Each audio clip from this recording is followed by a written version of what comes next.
আমরা হাত জোড় কেন করি? এটা এসেছে প্রাচীন ভারতীয় যোগ মুদ্রার ধারণা থেকে। হাত জোড় করেই দেখো, প্রত্যেকটা আঙুলের মাথা প্রত্যেকটার সঙ্গে লেগে আছে।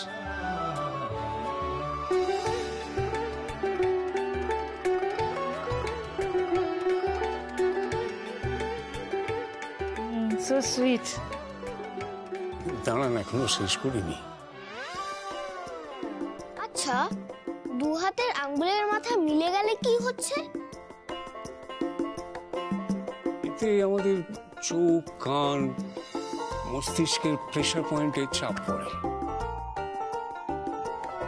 এতে আমাদের একাগ্রতা বৃদ্ধিতে, স্মৃতিশক্তি বৃদ্ধিতে সাহায্য করে। এই তুমি যাকে দেখে এটা করছো তাকে অনেকদিন মনে থাকে আর কি।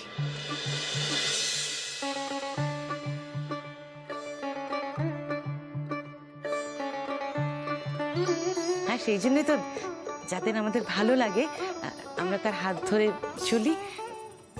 তুমি তোমার বাবার হাত ধরে চলো, তোমার মার হাত ধরে চলো, তাই না? লজিক্যাল। অবশ্য না ধরে চললেও মনে থাকে। হ্যাঁ, বাবা তো মায়ের হাত ধরে ঘোরে না।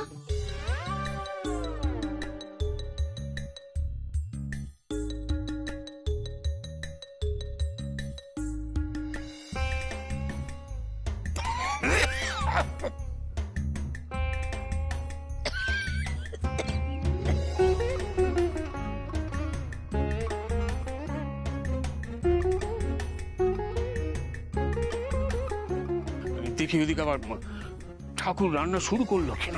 ঠাকুর মশাই বা কি করছেন একটু দেখি, এতক্ষণ আসছেন না কেন?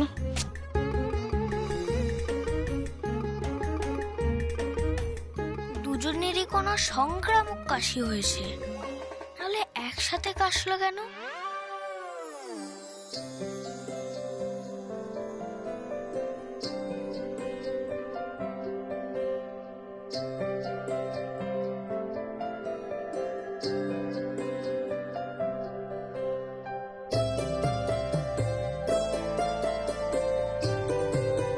জমে ক্ষীর তো। লটারি ফটারি পেয়েছিস নাকি? তোদের বাড়িতে লাস্ট নেমন্তন্ন করেছিলিস তোর ছেলের অন্নপ্রাশনে, আর তখন আইসক্রিম শেষ হয়ে গেছিল। হ্যাঁ, আমি ভাবছিলাম সারা পৃথিবীর ওয়েদার চেঞ্জ হয়ে গেল, তোর মধ্যে কিন্তু কোনো চেঞ্জ আসলো না।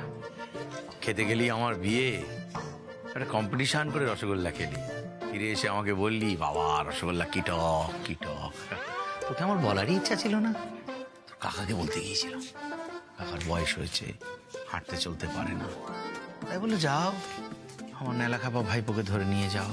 না না কাকা আসুন, যাওয়ার সময় বেঁধে নিয়ে যাস, তুই তো আবার খাস দাস আবার বেঁধে নিয়ে যাস, এই হয় মুশকিল। দাদা কি ব্যাপার বলো তো? এই যে জলের ছেলেটা নেই বাড়ি, শুদ্ধ এক ফোঁটা জল নেই। কি জলের ছেলেরা যেভাবে ওই নিয়ে এসে গেছে, যা আর কথা বলে লাভ নেই। কি করিসটা কি তোরা? কখন থেকে ফোন করছি, তোদের কোনো পাত্তা নেই। পুরো বাড়িটা মরুভূমি রয়েছে, যা ভেতরে যা, গিয়ে জল রেখে কমন সেন্স নেই।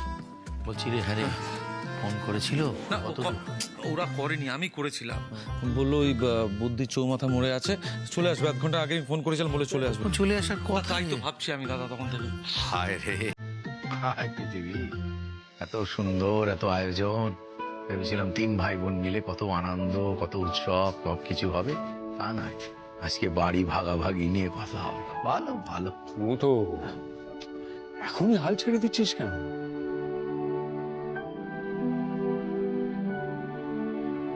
আরে আয়োজন যখন হয়েছে তখন দেখ না শেষ পর্যন্ত কি হয়।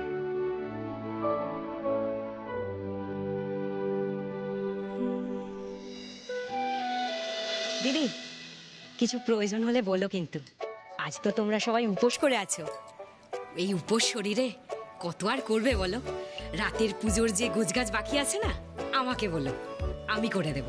তোমাকে কিন্তু কালকেও আসতে হবে।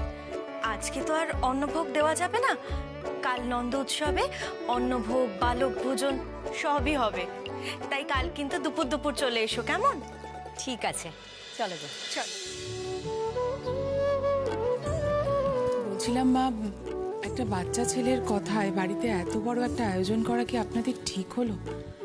মানে এরপর যদি কোনো অঘটন ঘটে তাহলে তো সেই আবার সবাই মিলে বোধিকেই। এছাড়া কি আর কোনো রাস্তা ছিল বৌমা? দেখো, কেউ যখন ডোবে তখন সে তৃণখণ্ডটুকুও আঁকড়ে ধরে। আর এ তো আমাদের বাড়ির শিকড়ও বটে, শিখরও বটে। জড়িয়ে ধরবো না?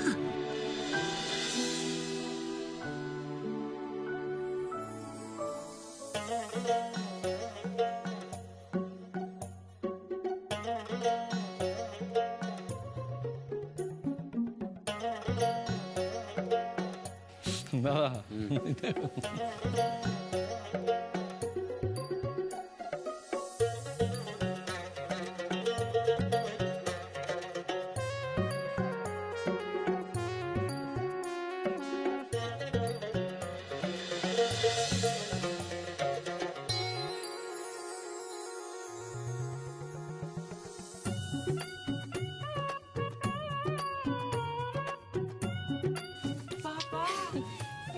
জামাই সেজে নেমেছে।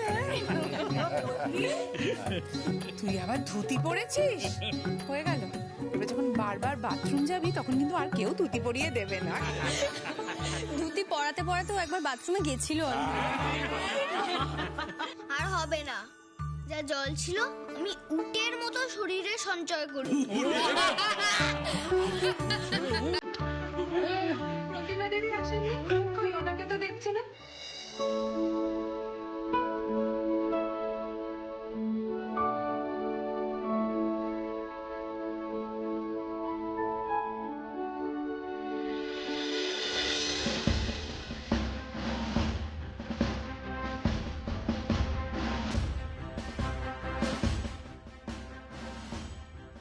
ওই তো অনেক দিন বাঁচবে। দেবী,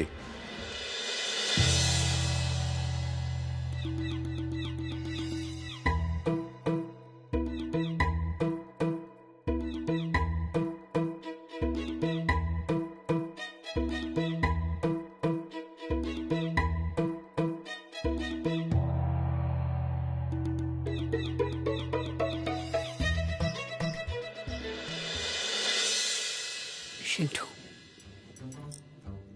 এত লোক কেন বলতো?